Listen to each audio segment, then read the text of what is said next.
એવા સંસ્કારનો વરસાદ કરી કે અમે માણસ થઈ જઈ, તું એવી સંપત્તિનો વરસાદ કર કે આપત્તિ દૂર કરવામાં ખર્ચાઈ જાય, તું એવી મજબૂતી આપ કે રાષ્ટ્રનું કવચ બની જાય. બસ ગોવિંદ બોલો, ગોપાલ બોલો, જય શ્રી રામ, ઓમ નમઃ શિવાય ધૂન ગજવો આખું ગામ. અમે શું નહીં, અમારે ત્યાં પ્રકાશ પથરાઈ ગયો છે, અમારે ત્યાં જ્ઞાન ભક્તિ અને સેવાનો દીપક પ્રગટી ઉઠ્યો છે.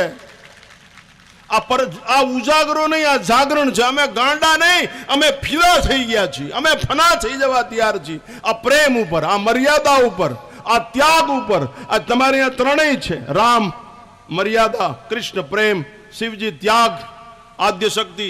આ બધું. અને શેરીએ શેરીએ ફરો, કોઈ ગમે કે લોકોના ચુકાદાની ક્યારે પરવા કરશો નહીં. જેનો નિર્ણય અફર, એની સફર સફળ.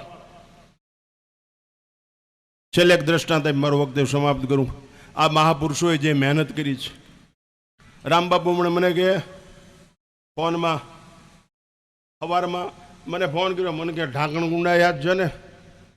એવું બોલે પેલા મેં કહી દીધું, એ ફોન કરે પેલા. મેં કીધું હું તમારે ત્યાં વેવાય ત્યાં ભાગવત કથામાં આવી, એક કથાની વાત નથી કરતો, ઢાંકણ ગુંડાની વાત કરું છું. આજ તમે ઢાંકણ ગુંડા આવશો જ ને? કે વિચાર કરો. મને એમ થયું, બાપુ જ્યારે તમને એના માન્યા હોય ને ત્યારે આ ચિંતા થાય, એ પેલા ન થાય. ફરી વાર કહું, તમને એના માન્યા હોય ને ત્યારે થાય, અને દુઃખ ત્યારે થાય તમે એના મટી જાઓ ને ત્યારે એને દુઃખ થાય. એના કીધેલા શબ્દો ઉપર જ્યારે તમે પગ મૂકો ત્યારે એને વજ્રઘાત થઈ જાય. એને કેવું કીધું? આ એક લીટી બહુ કાફી છે, આટલી લીટી કાફી છે. બહુ આનંદ થયો. હું આ ઢાકણગુંડા ગામમાં 100 વખત નીકળ્યો હોઈશ. રોદા હતા ને ત્યારે નીકળતો હતો. આમ થાય મોટર રાખી, અને હું વાંચું આ ઢાંકણ ને કુંડા. હવે આ કુંડા ઉપર જો ઢાંકણ આવી જાય તારું રોદા બંધ થઈ જાય. આજ આવી ગયું. લ્યો,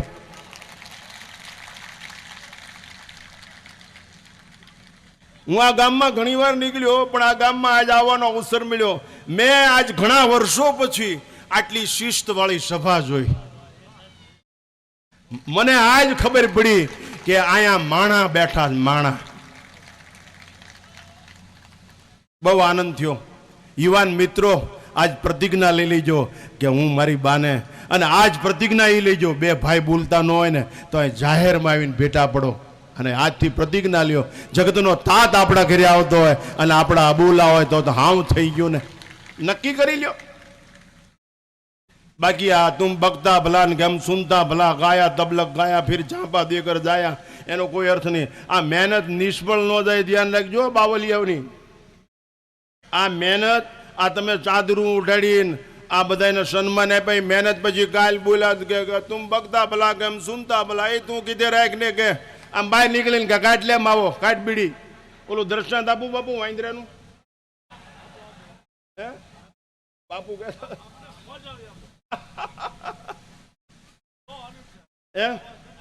बापू विचार करो. वडवाळानो वर्तमान अध्यक्ष डगालखानी जागानो अध्यक्ष अत्यारे हृदयथी एम कहे छे आज मजा छे, आज मौज छे.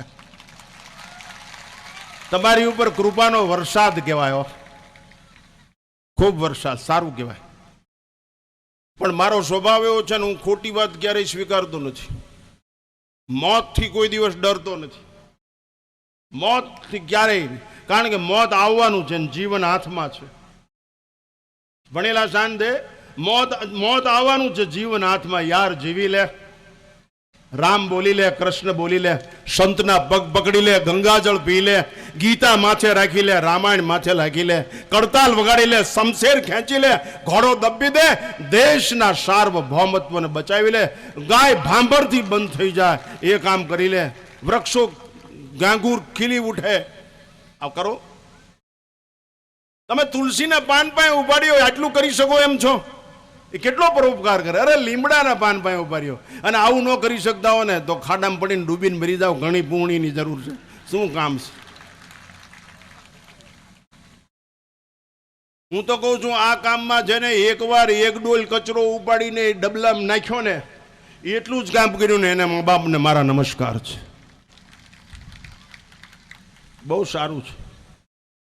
અને અમારા પંચાળમાં સ્ત્રી બોલતા આવડે નહીં, અસ્ત્રી બોલે. સ્ત્રી ન બોલતા આવડે, અસ્ત્રી બોલે. કાં બાપુ?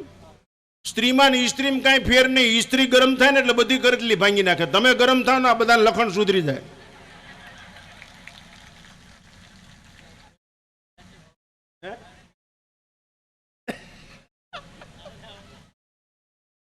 બાપુ મોબાઈલ તો અમે રાખી છે. મેં મારી જિંદગીમાં પાણીપુરી, ભૂંગળા, પાઉંભાજી ખાધા હોય તો અમારા મા બાપમાં ફેર હોય. Never possible at all. હું કોઈ દિવસ ટીવી જોતો નથી. મારા આશ્રમમાં ટીવી નથી. હું વૈજ્ઞાનિક સાધનોનો વિરોધી નથી. આઈ બિલીવડ. હું ટીવીનો વિરોધી નથી. મારા સેવકને ચાલુ હોય બંધ કરી દો એમ કહેતો નથી. પણ ખરાબ બાબત. પણ તમે વિચાર કરો, એ આપણા માલિક થઈ જાય. ટીવી આપણો માલિક થઈ જાય. પોન્ડ્સનું ડબલું આપણો માલિક, એ તમારી ઓળખાણ. લિપસ્ટિક આપણું માલિક થઈ જાય. ઊંચી અડીના ચંપલ આપણા માલિક થઈ જાય. જીન્સનું પેન્ટ આપણું માલિક થઈ જાય. હમણાં મારે મોટરમાંથી બાપુ પાઇપ ખેંચવો પડ્યો. તમને એમ થયું શું કામ થયું? હું બરોબર લઘુશંકા કરવા ઉતર્યો ભાઈ મહેશભાઈ. તે એક છોકરાને કૂતરા શું છે તે એના મા બાપ મોટરમાં ઉભા ઉભા રોવે બહાર. એ બાપુ ગમે એમ કરો, મારા છોકરાને બચાવો બાપુ. એનો હગો દીકરો એકનો એક, એને કૂતરાએ પકડેલો વાડીમાં છે. મને એમ થયું, હું તો કઈ વિચાર્યું નહીં. પેલા તો મેં મારા ડ્રાઈવરે બે પાઇપ કાઢી અને કૂતરાને જે કરવું તે કર્યું ને આને છોડાયો. પણ હકીકતમાં આને પેન્ટ ને ચડીને લાંબા સોટા હતા ને તે શિયાળામાં કૂતરા સોટા પકડીને કૂતરાને સુધી નહીં એને બિચારાને વિચાર કરો. આવા લાંબા સોટા વાળા પાટલું બરોબર હતા, ચડિયું પહેરો. બિહારના નાગા છોકરાઓ ધર્માંતરણ કરી જાય છે. એને ચડીની જરૂર છે. કંઈક સાદગીથી જીવતા શીખો. ગંદકી દૂર કરવા, બંદગી સીધી કરવા, જિંદગીમાં સાદગી જોઈ. સાદગીથી જીવન જીવતા શીખો, તાજગી માટે થઈને. એટલે અતિ આનંદનો અવસર. જમવાનો સમય થઈ ગયો છે. છેલ્લે એક દ્રષ્ટાંત મારું વક્તવ્ય સમાપ્ત કરું. અમારે હજી બીજા કાર્યક્રમમાં જવાનું છે. માતાઓને વિનંતી છે કે તમે જાગો. જે દેશની સ્ત્રી એક સાથે આંગળી ઊંચી કરીને ભગવાન પાસે હાથ ઊંચો કરીને કે અમારો ધણી અનીતિથી કમાઈને લાવશે, એને ઘરમાં જગ્યા નહીં આપી એટલે તરત રામ રાજ્ય આવી જાય. અસમાનતા તરત દૂર થઈ જાય. વિષમતા તરત દૂર થઈ જાય. બહુ અઘરી વસ્તુ છે બાપુ. અમે કોઈ દિવસ ગરીબ માણસ પૈસા મૂકે ને પગે, હું તમને આત્મશ્લાઘાપૂર્વક કહું, આત્માનંદ સરસ્વતી, હું પૈસા લઈ જ લઉં છું, કવર આપે લઈ જ લઉં છું. પણ એટલો બધો સાવધાન છું કે કોઈ ગરીબ માણસ 10 કે 50 રૂપિયા મૂકે ને હું ક્યારેય હાથ અડાડતો નથી. એને પ્રેમથી પાછા આપી દઉં છું. ગીસાના 50 રૂપિયા નાખી અને એને શાબાશી આપું છું કે તારી ભાવનાને ધન્યવાદ છે, પણ તું તારા પૈસા તારા બાળકોને દૂધ પીવડાવજે. અમે બાપુ લૂંટભાગ લઈ લેવા માટે નથી. નકરા એકઈને રાંકપ નથી, એકઈને ખાવા ન મળે એવું નથી. મને મારે ત્યાં હું જ્યાંનો મહંત છું ને ગોપનાથ મહાદેવનો, એની પેટીમાં 10 લાખ રૂપિયાનું ચિલર આવે. 10 લાખ. અત્યારે દિલ્હી સુધી કોઈ બોલે એવું નથી આપણને. આ ભારતના પ્રાઇમ મિનિસ્ટર નમોન મેં 11 વર્ષ સુધી એકારે કામ કર્યું છે. કોઈ બોલે એવું નથી કે ક્યાંક પૈસા કોણ કોઈ કેવું ને. આ બધા મિનિસ્ટરો મારા કરતા જુનિયર છે. સત્તાથી ડર નથી, સંપત્તિની ભૂખ નથી. એક જ દુઃખ છે કે આ દેશમાં સંસ્કારનો પ્રવાહ સુકાઈ જશે તો દેશ ખલાસ થઈ જશે. એટલા માટે આ પથ્થરનો રામ છે, એમાં પ્રાણ પ્રતિષ્ઠા થશે, પછી મૂર્તિ પ્રતિષ્ઠા થશે. આમાં પ્રાણ પ્રતિષ્ઠા થયેલી છે, આમાં મૂર્તિ પ્રતિષ્ઠા કરો. આમાં રામને જીવતો કરો, આમાં કૃષ્ણને જીવતો કરો, આમાં શિવને જીવતો કરો, આમાં આ જગતના એ પરોપકારી પાત્રોને આમાં જીવતા કરો અને જીવનને સિદ્ધ કરો. એ જ મહત્વની બાબત છે. છેલ્લે એક દ્રષ્ટાંત. આવું ન કરી શક્યા તો wastage of time and wastage of energy, આ સમયનો બગાડ. એક રાજાને એક વિચાર આવ્યો, દ્રષ્ટાંત સાથે વક્તવ્ય પૂરું. એક રાજાને વિચાર્યો કે દુનિયામાં મારું નામ રોશન થઈ જાય, 1 મહિનામાં વર્લ્ડ ગ્રીનિચ બુકમાં નામ લખાઈ જાય. એના દિવાનને બોલાવ્યો. દિવાન બુદ્ધિશાળી. એને પૂછ્યું કે તારી પાસે એવી કોઈ બુદ્ધિ છે કે દુનિયામાં મારું નામ રોશન થઈ જાય 1 મહિનામાં? એ કે અઠવાડિયામાં થઈ જાય. 1 મહિનો? એમ? હા. કે 50 કરોડ રૂપિયા લાવો. ખજાનજીને બોલાવીને 50 કરોડ રૂપિયા આપ્યા. વિશ્વના બધા જગ્યાએથી વાંદરાને આયાત કરી. ચીન, જાપાન, રોમ, ફ્રાન્સ, અમેરિકા, ઇટલી, જર્મન, બધી જગ્યાએથી વાંદરા. ગુજરાત, આંધ્ર, ઓરિસ્સા, કર્ણાટક, નાગાલેન્ડ, ઝારખંડ, મિઝોરમ, આ બધી જગ્યાએ, જમ્મુ કાશ્મીર, બધી જગ્યાએ વાંદરા બોલાય. અને કપિનગર બનાવ્યું. જેમ જયપુર છે ને the pink city of the world, એમ કપિનગર બનાવ્યું, વાંદરાનું નગર. દુનિયાની તમામ સુવિધાઓ હોય નગરની અંદર, પોઝિટિવ નેગેટિવ બધું. હજારો માણસો નગર જોવા આવવા માટે. એમાં એક દિવસ એ ગામના જંગલમાં કણીરામ બાપુ જેવો કોઈ સાધુ રે કોઈ દિવસ કોઈના આમંત્રણનો સ્વીકાર ન કરે, વગર આમંત્રણ આવી ગયો. ઓલા પેરેગરીજીને કીધું મહારાજા ધીરાજ ઓલા બાપુ આપણે ત્યાં વગરા મંત્રને આવી ગયા છે, કોઈ દી આવે ને આ સિદ્ધપુર. રાજાએ તરત જઈને બે હાથ જોડીને કીધું બાપુ શું આજ્ઞા છે? રાજન કે ઓલું કપિનગર જોવું છે. રાજાની કહું તૂટવા માંડ્યો. આ હા હા, આવો ઓલિયો સંત આપણે આવ્યો અને ઈશ્વર સુધી આપણા નગરની વાત પહોંચી ગઈ, દુનિયામાં મારું નામ રોશન થઈ ગયું ભગવાન સુધી. અને ઘોડાગાડી મગાવી 4ની વિક્ટોરિયા, વચ્ચે સંત એક બાજુ દીવાન એક બાજુ રાજા. ઘોડાગાડી ઉપડી કપિનગરના દરવાજે, 4 બુઢા વાંદરા બેઠેલા, જોજો ગામો ગામ બેઠા હોય, વર્કશોપની નોન યુઝ બસ જેવા આમ જોતા જ હોય. મહાત્મા ઉતર્યા, ગઢા વાંદરા કે અહમ તો આમ દર્શનાથ પ્રશ્નોસ્તુ જાત અલંકૃતામ ઇદમાસનમ. મહાત્મા કે વાંદરા સંસ્કૃત બોલે. આહા, આની રૈયત કેવી હશે? આ વાંદરા સંસ્કૃત બોલે છે. આગળ ગયા તો 2 ગુજરાતી વાંદરા બેઠેલા. એ બાપુ આવો આવો, આહા હાય ધન ગણીને ધન ભાગ, બેહો બેહો કે રોગા દૂધની શાક કાઢો બાપુ હાટું કે, અને પાવ બાપુ. બાપુ કાંઈક સત્સંગની વાતો કરો, અમારું કલ્યાણ થાય, અમને આનંદ થાય. આમ મહાત્માએ નજર કરી દી કે ચિરોટ ખાંચી, એકે સફરજન સુધાર્યું, એકે હોન્ડાને કિક મારી, એકે બાથ લીધું, એકે ટીવી ચાલુ કર્યો, કે ટાઈમ્સ ઓફ ઇન્ડિયા, એકે દિવ્ય ભાસ્કર ચાલુ કર્યું. બધો ખેલ પોઝિટિવ નેગેટિવ. એકે રમની બોટલ ખોલી, એકે રામાયણની ચોપાઈ શરૂ કરી. इसी आगे क्या तो हिंदी बोले आइए महाराज जी बिराजी शासन पे, हमें धर्म की बातें सुनाए, सत्संग करे ताकि जीवन मंगलमय हो जाए. महात्मा के वांदरा हिंदी बोले, आनी रैयत કેટલી હોશિયાર છે, આહા ભણી લે છે.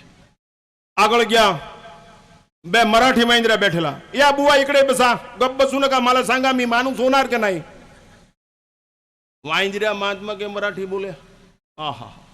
આગળ ગયા 2 ઇંગ્લિશ વાંદરા. Hello Indian saint takes it what you want, coffee lemon.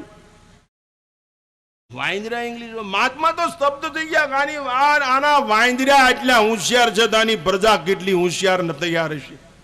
એ દીવાને આમ તાળી પાડી દે, 5000 ખુરશીનો બગીચો, એમાં વાંદરા ગોઠવાઈ ગયા. વાંદરાને એક જ રાહ હતી, રનવે તૈયાર થઈ ગયો છે કે હેલિકોપ્ટર રાજા આપી દે એટલે દુનિયાની તમામ સુવિધા આવી જાય, પછી જામું અમેરિકા કૂચા. વચ્ચે સંત ને દીવાન રાજા ઉભા રહ્યા. સંત ને દીવાનનો વાહો થાપડીને મહાત્મા કે શાબાશ દીવાન તારી બુદ્ધિને, ત્યાં આવું શિખામણ આપી. અને વાંદરા એટલા તૈયાર કર્યા. શાબાશ રાજા તારા ત્યાગને, તારા રાજમાં વાંદરા એટલા તૈયાર છે, તારી રૈયત કેવી છે.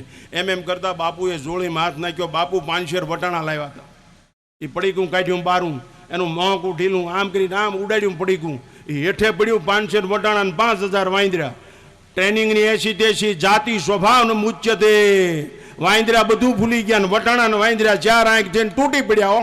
500 વટાણા 5000 વાંદરા ભેગું થાય.